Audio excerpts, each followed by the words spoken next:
జగన్మోహన్ రెడ్డిపై అక్కసుతో కూటమి పార్టీలు ఎంతో పవిత్రమైన తిరుపతి లడ్డూపై అసత్య నిరాధార ఆరోపణలు చేస్తూ రాజకీయం చేయటాన్ని ఏ ఒక్కరూ క్షమించరని సీబీఐతో విచారణ జరిపించి కూటమి ప్రభుత్వం తన చిత్తశుద్ధిని నిరూపించుకోవాలని కాకినాడ మాజీ ఎంపీ వైఎస్ఆర్సీపీ పిఠాపురం ఇన్ఛార్జ్ వంగగీత విశ్వనాథ్ హితవు పలికారు. వైసీపీ అధిష్టానం ఇచ్చిన పిలుపులో బంగ పిఠాపురంలో టీటీడీకి చెందిన శ్రీ వెంకటేశ్వర స్వామి ఆలయంలో వంగగీత విశ్వనాథ్ ఆధ్వర్యంలో పార్టీ శ్రేణులంతా కలిసి పూజలు నిర్వహించారు.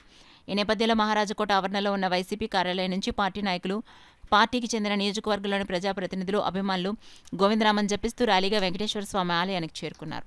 అక్కడ స్వామివారిని దర్శించారు. లడ్డు ప్రసాదం అసత్య దుష్ప్రచారం చేస్తూ పరమ పవిత్రమైన తిరుమల లడ్డు ప్రసాదాన్ని స్వామివారి ఖ్యాతిని మంటగలుపుతున్న కూటమి ప్రభుత్వం ఆరోపణలను తుంచేసి బుద్ధి చెప్పాలని, భక్తులను తిరుమల పవిత్రతను తమరే కాపాడాలంటూ స్వామివారికి పూజలు జరిపారు. కొంతసేపు గోవిందరామ జపం చేశారు. ఈ సందర్భంగా వంగగీత విశ్వనాథ్ మీడియాతో మాట్లాడారు. ఆయన ఏం కొత్తగా వెళ్ళట్లేదు. ముఖ్యమంత్రిగా హోదా ప్రకారం వెళ్ళారు. ముఖ్యమంత్రి కాకుండా ఆయన రాజకీయ జీవితంలోనే మలుపైన మరి పాదయాత్ర సందర్భంగా పాదయాత్ర ప్రారంభించేటప్పుడు వెళ్ళారు. పాదయాత్ర పూర్తి చేసుకున్న తర్వాత కాలినడకన తిరుపతి వెళ్ళి స్వామివారి దర్శించుకుని ఆశీస్సులు పొందారు.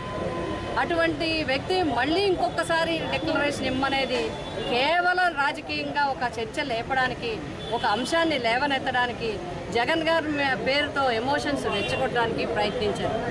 ఒకవేళ డిక్లరేషన్ ఇస్తారా లేదా అనేది తర్వాత అంశం. అది టీటీడీ అధికారులు చూసుకుంటారు. మీరు జగన్ గారి దర్శనానికి వెళ్తేనే దేవుని దర్శనానికి కూడా పర్మిషన్స్ తీసుకోవాలని ఎవరు చెప్తారు? మనది లౌకిక రాజ్యం. బాబాసాహెబ్ అంబేద్కర్ గారు అన్ని మతాలు సమానంగా చూడాలి, అందరూ కూడా సమానం, మన లౌకికపరమైన రాజ్యం అని చెప్పి రాజ్యాంగ పీఠికలోనే వారు రాసినప్పుడు బాబాసాహెబ్ అంబేద్కర్ గారిని లెక్క చేయరు, రాజ్యాంగాన్ని కూడా లెక్క చేయకుండా జగన్ గారి మీద కోపంతో, జగన్ గారి మీద అక్కసుతో, జగన్ గారికి చెడ్డ పేరు తేవాలని ఈ విధమైన కార్యక్రమాలకి పాల్పడటం నిజంగా దారుణం.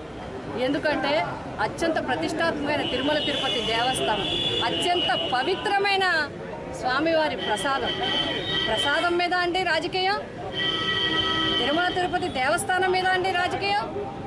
మీరు ఇప్పటికే అనేక ఆరోపణలు, అనేక రాజకీయపరమైన అంశాలు, పోలవరం కావచ్చు, ఆర్థిక పరంగా కావచ్చు, అనేక అంశాల్లో లేవనెత్తారు. ఎవరు మాట్లాడరు దానికి, ఎందుకంటే అవి జరుగుతూ ఉంటాయి.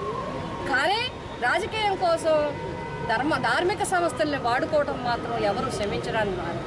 అందుకనే నిన్న చూసినప్పుడు మన జగన్ గారు వెళ్ళాలని, మా జగన్ గారు వెళ్ళి అక్కడ దర్శనం చేసుకుని స్వామివారిని ప్రార్థించాలని అనుకున్నప్పుడు మీరు డిక్లరేషన్ పేరు చెప్పి నాయకులందరినీ హౌస్ అరెస్టులు చేసి సెక్షన్ 30 పెట్టి అందరినీ కూడా వార్నింగ్ ఇచ్చి లెటర్స్ అన్నీ కొట్టి మీరు వస్తే మిమ్మల్ని అరెస్ట్ చేస్తాం, కేసులు పెడతామని భయపెట్టి వారికి నోటీసులు ఇచ్చి ఈ విధంగా కట్టడి చేసి ఇంకా అనేక అసాంఘిక చర్యలు అక్కడ జరిగే విధంగా ప్రలోభ పెట్టే విధంగా చేయటం వల్ల తిరుమల తిరుపతి దేవస్థానంకి వచ్చే భక్తులు లక్షలాది మంది, వేలాది మంది భక్తులు, దేశాల నుంచి వచ్చే భక్తులకి ఇబ్బంది కలగకూడదని ఆయన వాయిదా వేసుకోవడం జరిగింది.